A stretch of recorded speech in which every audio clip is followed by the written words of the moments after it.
दोस्तों, जैसा कि अक्सर कहानियों में होता है कि कोई फूल सी राजकुमारी जब किसी बीस्ट के पिंजरे में हो तो उसे बचाने उसके सपनों का राजकुमार जरूर आता है। पर क्या हो अगर कहानी के किरदारों में कोई राजकुमार हो ही ना, और इस लड़ाई का पूरा दारोमदार अगर राजकुमारी के कंधों पर हो और वो खुद की रक्षा करने की खुद ही ठाने। तो ऐसे ही बेहतरीन और नई सोच से लबरेज कहानी पेश है आज हमारे चैनल अनऑफिशियल शो टाइम के शो टाइम पर। सालों पहले दूर कहीं औरिया राज्य में राजा और उसके सैनिक एक ड्रैगन का पीछा करते हुए पहाड़ियों से होकर गुजरते हैं। वो ड्रैगन का पीछा करते हुए एक गुफा में चले जाते हैं जहां उन्हें कुछ ऐसा दिखाई देता है जिससे वो सदमे में आ जाते हैं। उस समय एक ड्रैगन उड़ता है और एक ही बार में कई सैनिकों को आग उगल मार देता है। फिर वो अपनी पूंछ से सैनिकों को एक एक करके पकड़कर उन्हें भी मार देती है। अंत में वो राजा के पास पहुंचती है जो अब घुटनों पर गिर जाता है। अब कई शताब्दियों के बाद किसी देश में फ्लोरिया और एलोडी दो बहनें लकड़ी काट रहे हैं। वहाँ के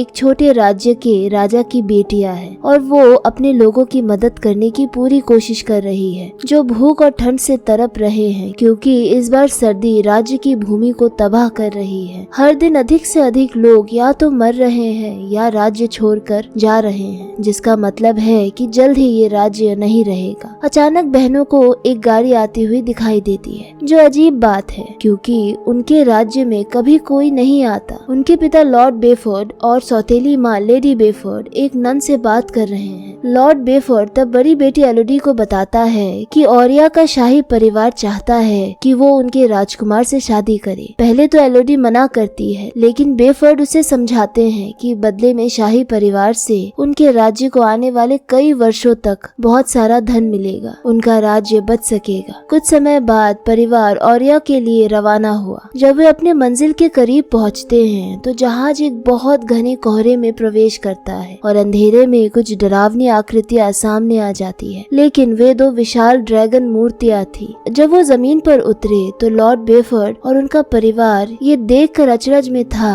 और महल की भव्यता अपरिमेय। नौकर उन्हें अपने कमरे में ले जाते हैं और बताते हैं कि अगले दिन शाही परिवार से मिलेंगे। एलोडी यहाँ के मनोरम दृश्य की प्रशंसा करती हुई बालकनी में जाती है और दूसरी बालकनी पर उसकी उम्र की एक लड़की को देखती है जिसे जल्द ही एक नौकरानी अपने साथ अंदर ले जाती है। उस रात एलोडी सो नहीं सकी, इसलिए वो खुद को ड्राइंग में व्यस्त रखती है। फिर वो ताजी हवा लेने के लिए बालकनी में जाती है और देखती है कि दूसरी लड़की के कमरे में कोई भी रोशनी नहीं है। पर्वतों पर दूर से मशाल देख उसको आश्चर्य हुआ, क्या कोई आधी रात में पहाड़ पर चढ़ रहा है। अगले दिन एलोडी का परिवार शाही राज परिवार से मिलता है। रानी इजाबेल अब एलोडी को प्रिंस हेनरी के साथ सैर करने भेजती है ताकि शादी से पहले प्रिंस हेनरी के साथ वो समय बिताए। पहले थोड़ी झिझक हुई, पर बाद में एलोडी और हेनरी ने आपस में बातचीत की और बहुत अच्छे पल बिताए। हेनरी एलोडी के लेटर राइटिंग स्किल की तारीफ करता है। एलोडी उन मशालों के बारे में पूछती है जो उसने कल रात देखी थी। हेनरी बताता है कि ये 3 पुराने ट्रेडिशनल समारोह में से एक था जो उनके आने के वजह से अपने पूर्वजों का सम्मान करते हुए मनाया गया, इसलिए शादी उसी दिन होगी। इस दौरान महल में लॉर्ड बेफोर्ड ने रानी इजाबेल के साथ सौदे पर चर्चा की और बहुत परेशान दिखे। लेडी बेफोर्ड उनसे पूछने की कोशिश करती है, लेकिन वो टाल जाता है और वादा करता है कि कुछ भी गलत नहीं होगा। बाद में लेडी बेफोर्ड इजाबेल के साथ बातचीत करने की कोशिश करती है जो उसे सीरियस नहीं लेती है। लेडी बेफोर्ड के कहने पर कि उसे लगता है कि परिवारों को जुड़ना चाहिए और साथ रहना चाहिए, तो इजाबेल कहती है कि ये केवल एक लेन देन है, उसे एक राजकुमारी की जरूरत है और बेफोर्ड को पैसे की जरूरत। वो बेफोर्ड को ये भी याद दिलाती है कि वो एक रस्सी बनाने वाले की बेटी है, इसलिए उसे अपनी औकात और मैनर्स नहीं भूलना चाहिए। लेडी बेफोर्ड ने ये भी नोटिस किया कि इजाबेल एलोडी का नाम गलत एलोइस कह रही है। उसे सही करने की कोशिश करती है, लेकिन इजाबेल को इसकी कोई परवाह नहीं और वो चली जाती है। शाम को परेशान लेडी बेफोर्ड एलोडी को बताने जाती है कि कुछ तो गलत हो रहा है, इसलिए वो सोचती है कि शादी रद्द कर दी जानी चाहिए। लेकिन इससे पहले कि वो चीजों पर आगे चर्चा कर सके, एलोडी के पिता वहाँ आ जाते हैं और सभी को बिस्तर पर भेज देते हैं। अगली सुबह नौकरानियां एलोडी को समारोह के लिए तैयार होने में मदद करती है। उसे एक खूबसूरत पोशाक दी गई है जिसमें एक पुराना शाही खंजर और इत्र के साथ एक डिफ्यूजर शामिल है। शादी की सेरेमनी अच्छी तरह से ही चलती है। हेनरी और एलोडी एक दूसरे को अंगूठियां पहनाते हैं। प्रिंस हेनरी एलोडी को किस करता है और एलोडी को उसका नया शाही मुकुट दिया जाता है। इसके बाद एलोडी अपने परिवार को अलविदा कहती है और हेनरी के साथ गाड़ी में बैठती है, जो बताता है कि वो पहाड़ पर प्राचीन समारोह में शामिल होंगे। वो पथरीली सीढ़ियों से ऊपर जाते हैं और एलोडी डरावने सुनहरे मुखौटे पहने लोगों के एक झुंड को देखकर चौंक जाती है। रानी इज़ाबेल, राजा और सब इस तरह के कपड़े पहने खड़े थे, लेकिन इस तरह के रिचुअल का तो कभी जिक्र ही नहीं किया गया। रानी एलोडी को एक सिक्का देती है और कहती है कि ये सिक्का प्रतीक है,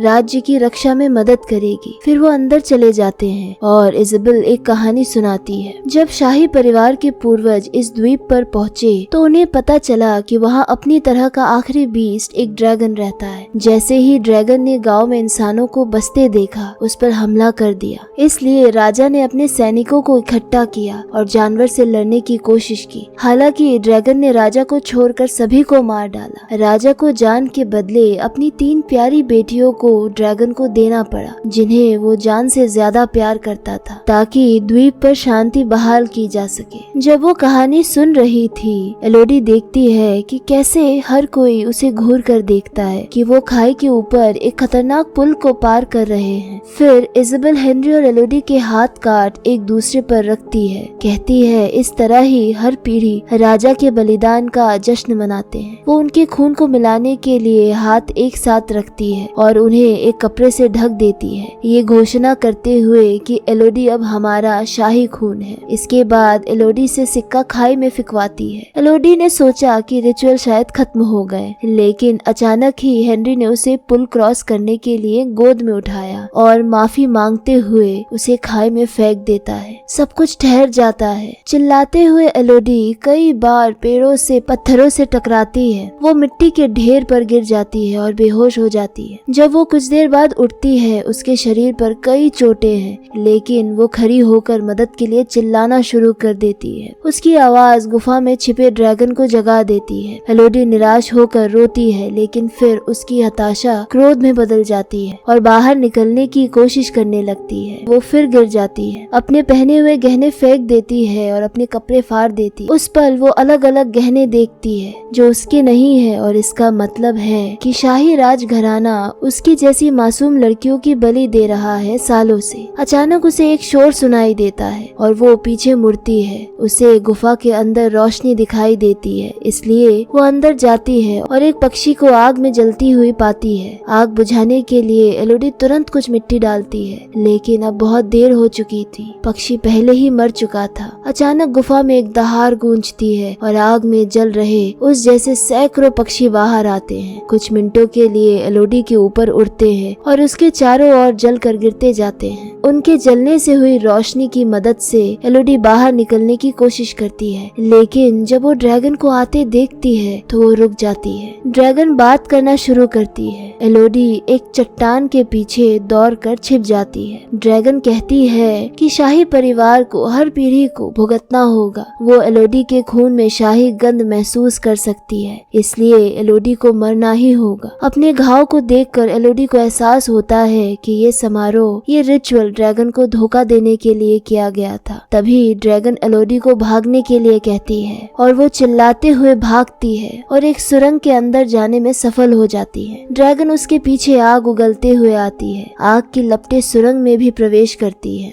लेकिन एलोडी समय रहते एक सुरक्षित जगह ढूंढने में सफल हो जाती है। वहाँ एक जला हुआ शव था और उसे एहसास होता है कि ये वही लड़की है जिसे उसने बालकनी पर देखा था। जब वो ड्रैगन को फिर से अपने पीछे आते हुए सुनती है तो एलोडी एक छोटे से सुरंग से भागने की कोशिश करती है, लेकिन उसकी पोशाक उसमें फंस जाती है। आग की लपटें करीब आ रही थी, इसलिए बहुत मुश्किल से एलोडी क्रिनोलिन पोशाक को हटाने और एक छोटी सी गुफा में छिपकर भागने में सफल हो पाती है। लेकिन कुछ आग की लपटें उसके पैर तक पहुंच गई थी और उसे जला चुकी थी, जिससे वो दर्द से चिल्लाने लगती है। ड्रैगन उसकी बात सुनती है, लेकिन उस तक नहीं पहुंच पाती क्योंकि उसके विशाल शरीर के लिए जगह नहीं थी। एक बार जब ड्रैगन चली गई तो एलोडी को खंजर की याद आई और उसने उसे एक चट्टान पर घिसा और फिर अपनी ड्रेस का एक हिस्सा काट दिया। उसके पैर में दर्द है, लेकिन वो फटे कपड़े से अपने घाव पर पट्टी बांधती है। इसके बाद वो वो डिफ्यूजर खोलती है और लालटेन के रूप में उपयोग करने के लिए उसमें थोड़ी सी आग भरती है। अब वो गुफा के एग्जिट का पता लगा सकती थी और उसे एक बहुत ही पतला रास्ता मिल जाता है। वो उसमें से रेंगना शुरू कर देती है, पर उसकी ड्रेस फिर से उसमें फंस जाती है, इसलिए वो तब तक खींचती रहती है जब तक वो खुल नहीं जाता और इस बीच नीचे फिसल कर गिर जाती है। एलोडी संभलने की भरपूर कोशिश करती है, लेकिन उसके हाथ घायल हो गए थे और थक गए थे, इसलिए वो फिर से गिर जाती है और डिफ्यूजर में आग भी बुझ जाती है। पर हार मानने से इनकार करते हुए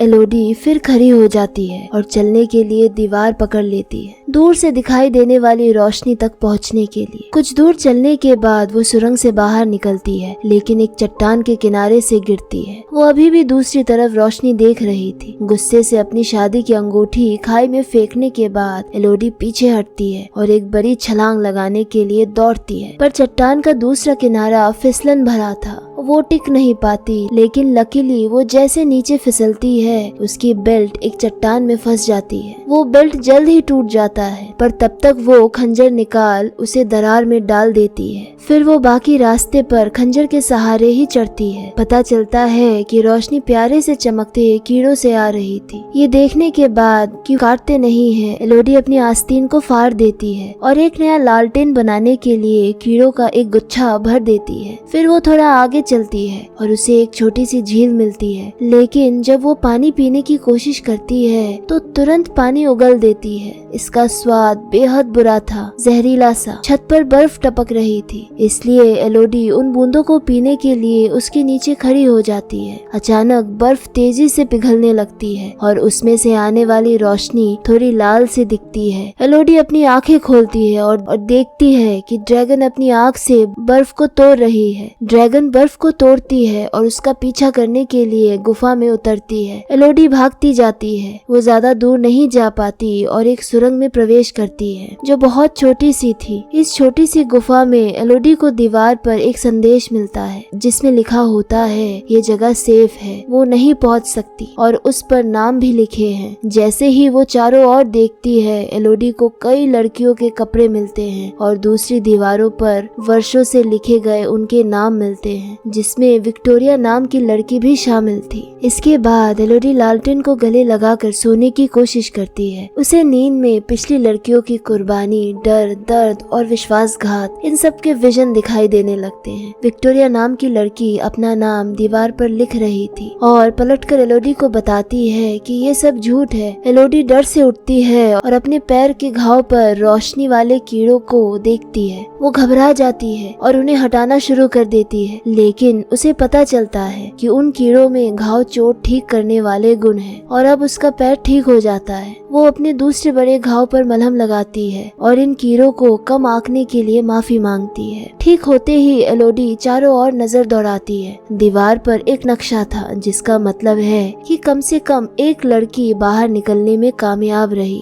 नक्शा उसे सिखाता है कि उसे सुरंग में 3 रास्ते मिलेंगे और उसे बीच वाले रास्ते को लेना होगा, जहाँ से उसे क्रिस्टल्स और म्यूजिक को फॉलो करते हुए बाहर की ओर जाने का रास्ता मिलेगा। इसके बाद एलोडी ने अपनी ड्रेस को फाड़ कर छोटी कर दी। दीवार पर अपना नाम लिखकर बीच वाले रास्ते में आगे बढ़ती है। आखिरकार उसे एक छोटी सी धुन सुनाई देती है। वो थोड़ा आगे चलती है। क्रिस्टल से ढकी एक दीवार जो शोर का कारण है और सूरज की किरणों के नीचे बहुत चमकती है और उसके थ्रू है एग्जिट। पास में एक मुकुट है जिस पर वी का साइन बना हुआ है, जिसका अर्थ है कि विक्टोरिया ही थी जो बाहर निकली थी। चूँकि क्रिस्टल्स नुकीले होते हैं, एलोडी अपने हाथों और पैरों को ढकने के लिए अपने ड्रेस का बड़ा हिस्सा फाड़ देती है और मुकुट की मदद से वो ऊपर चढ़ना शुरू कर देती है, इस बात से अनजान कि ड्रैगन देख रही है। एलोडी ऊपर जाने की कोशिश करती जाती है और उसके हाथों के नीचे एक क्रिस्टल टूट जाता है जिससे वो गिर जाती है, लेकिन फिर भी आखिरी सेकंड तक वो मुकुट को पकड़ कर रखती है। तभी एलोडी को पास में ड्रैगन की आवाज आवाज सुनाई देती है, इसलिए वो जल्दी से ऊपर जाती है और अंत में बाहर तो निकलती है, लेकिन उसे पता चलता है कि वो पहाड़ के किनारे बहुत ऊंचे एक छेद के किनारे पर ही है, जहाँ से उतरना बेहद ही मुश्किल था। एलोडी अपने घुटनों पर बैठ जाती है और रोने लगती है। अचानक घोड़े की हिनहिनाने की आवाज से एलोडी देखती है घुड़सवारों का एक समूह पहाड़ की ओर आ रहा है। वो मदद के लिए चिल्लाने की कोशिश करती है, लेकिन उसी समय ड्रैगन उसकी ओर उड़ता है और छेद को ढक देता है। एलोडी ठीक समय पर पीछे हट जाती है और दीवार पर विक्टोरिया के द्वारा लिखा हुआ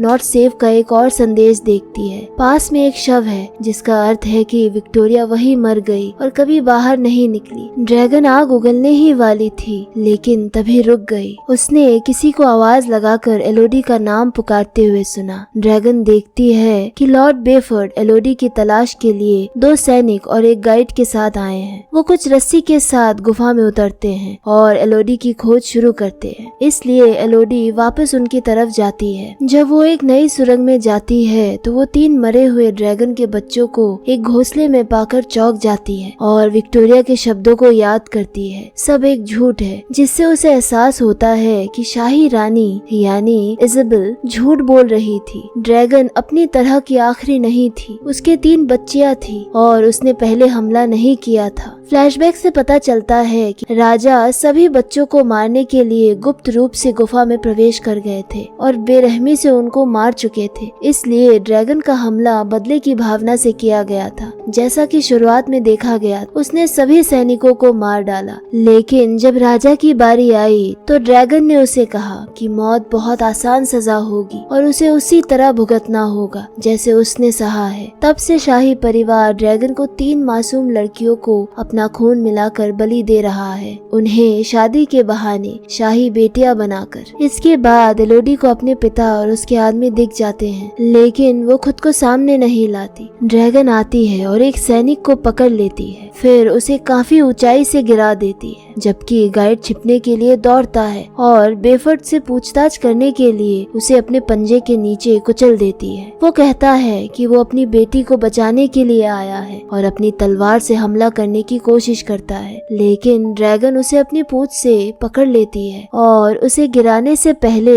उसे निहत्था कर देती है, जबकि एलोडी सही समय की प्रतीक्षा में इधर उधर छिपती है। ड्रैगन बेफोर्ड को उसकी बेटी को बुलाने के लिए कहती है, बजाय उसके लॉर्ड बेफोर्ड एलोडी को बाहर न आने की वार्निंग देते हैं। वो स्वीकार करते हैं कि उसने एक भयानक गलती की है, जो पैसे की लालच में बेटी का सौदा किया। फिर वो एलोडी को बाहर न आने का आदेश देते हैं, जिससे ड्रैगन उसे नीचे ढकेल देती है और अपने पंजे से उसके दिल में वार कर देती है। पिता की मौत पर एलोडी खुद को शोर मचाने से नहीं रोक पाई। वो रोती है और ड्रैगन उसे ढूंढना शुरू कर देती है, लेकिन उसी समय गाइड भी शोर मचा देता है। ड्रैगन ये सोचकर उसके पीछे चली जाती है कि ये एलोडी है। ड्रैगन के चले जाने के बाद एलोडी अपने पिता को अलविदा कहती है और मरने से पहले उनके माथे को चूमकर उन्हें माफ करती है। फिर वो गुफा से बाहर निकलने के लिए पिता के लाए गए रस्सी का यूज करती है। इस बीच ड्रैगन को गाइड मिल जाता है और वो उसे कुचलकर मार डालती है। एलोडी आग के लपटों से बचने के लिए काफी तेजी से चढ़कर बाहर निकलती है। वो तुरंत घोड़े पर चढ़ जाती है और भागने की कोशिश करती है, लेकिन कुछ ही पलों में चट्टानों के नीचे छिपने के लिए कूद जाती है और घोड़ा दौड़ता रहता है। ड्रैगन को इससे धोखा हो जाता है, वो सिर्फ घोड़े को जलाकर मार देती है। अब ड्रैगन को काफी गुस्सा आता है, बादलों में आग लगाने लगती है, भयानक तूफान आता है जो इस बात का संकेत है कि सौदा टूट गया है। महल में इज़ाबेल ने जैसे ये देखा, तुरंत अपने सैनिकों को एलोडी की छोटी बहन फ्लोरिया का अपहरण करने के लिए भेजा। लेडी बेफोर्ड उन्हें रोकने की कोशिश करती है, लेकिन वो उन्हें चाकू मार देते हैं। कुछ समय बाद जब आग बुझ गई तो एलोडी छिपकर बाहर आई, घोड़े पर सवार होकर भाग आई। लेडी बेफोर्ड से मिली, जिसका बुरी तरह से खून बह रहा था। वो एलोडी को बताती है कि रानी इज़ाबेल फ्लोरिया को ले गई। एलोडी अपनी बहन को बचाने का वादा करती है और घोड़े को वापस पहाड़ पर ले जाती है। इस बीच फ्लोरिया को पुल पर ले जाया जाता है। हालांकि हेनरी एक बच्ची के साथ सेरेमनी करने से इनकार करता है। इज़ाबेल उसे कमजोर कहकर उसके बजाय अपने खून का इस्तेमाल करती है। फ्लोरिया को खाई में फेंकने से पहले वो ठीक वैसे ही हाथ काटकर उसका खून अपने खून से मिलाती है। जब तक एलोडी पुल पर पहुंचती है तब तक सभी लोग जा चुके होते हैं और और बेहोश फ्लोरिया को ड्रैगन ने पकड़ लिया है, जो उसे अभी तक नहीं मारती क्योंकि वो एलोडी को उसकी बहन के लिए आने के लिए उकसाना चाहती है। निराशा और गुस्से से भरी एलोडी रस्सी के साथ वापस गुफा में उतरती है और चूंकि वो गुफा को अच्छे से पहचान चुकी थी, इसलिए उन रास्तों से जल्दी ही ड्रैगन की गुफा में जा पहुंचती है। नक्शों को दोबारा जांच करने के बाद एलोडी ने खुद को अपने पिता की तलवार से लैस किया और ड्रैगन के लिए जाल तैयार किया। इस जाल में कुछ कवच और रस्सी शामिल है जो एक छोटी सी लौ के नीचे जल रही है। एलोडी दूर चली जाती है और जब रस्सी जलने लगती है तो कवच गिर जाता है, जिससे ड्रैगन शोर की तलाश में अपनी गुफा से बाहर निकल जाती है। इससे एलोडी को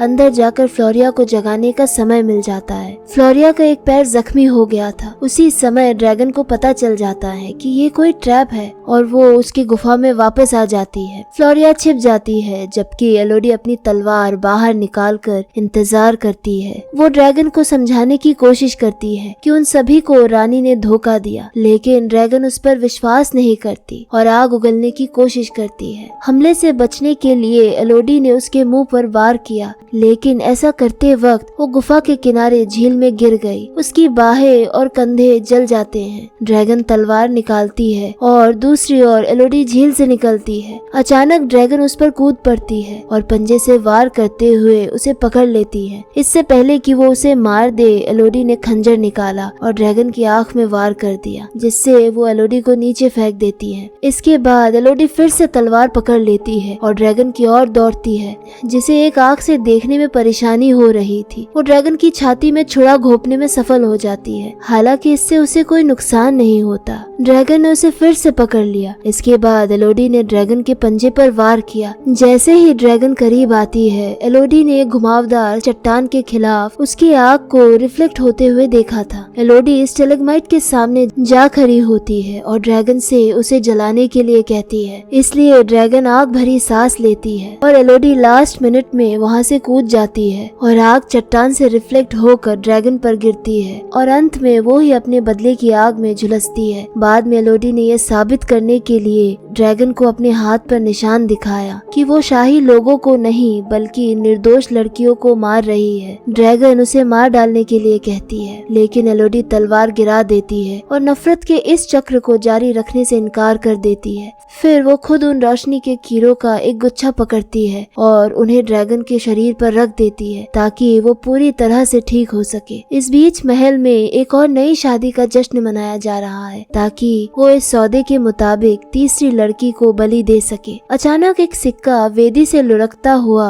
आता है। एलोडी अंदर आती है और दुल्हन से अपने परिवार को लेकर भाग जाने को कहती है। उसकी तरफ उसकी संवेदना है। तब एलोडी वहाँ लोगों से कहती है कि अगर वो चाहे तो वो भी भाग सकते हैं। कुछ लोग अपनी जान बचाकर वहाँ से भाग जाते हैं और तभी वहाँ पर ड्रैगन आती है। सभी लोगों पर आग उगलती है। इज़ाबेल और शाही वंश के हर एक इंसान को मारकर स्वार्थी और क्रूर राजशाही को खत्म करने के लिए हर कोई घबरा जाता है। हेनरी अपनी आंखें बंद कर लेता है और सजा स्वीकार कर लेता है क्योंकि वो जानता है कि वो इसका हकदार है। जल्द ही महल ढल जाता है। कुछ दिनों बाद एलोडी, फ्लोरिया, लेडी बेफर्ड अपने लोगों के लिए सोने और अनाजों से भरे जहाज में जाने के लिए तैयार हो जाते हैं। वो अपनी राज्य को एक साथ दया और समझदारी से चलाने के लिए सहमत है और फाइनली एलोडी ने बेफर्ड को स्टेप मदर यानी सौतेली माँ के बजाय माँ कहकर पुकारा, जिससे पता चलता है कि उनमें अब माँ बेटी सा प्यार हो गया है। घर की वापसी में ड्रैगन भी ऊपर उड़ती है एलोडी के साथ उसके देश। अगर आपने ये मूवी एंड तक देखी है और हमारी स्टोरी टेलिंग आपके दिलों तक पहुंची है तो please subscribe to our channel unofficial show time and support कीजिए with the comment and likes. Thank you so much for watching.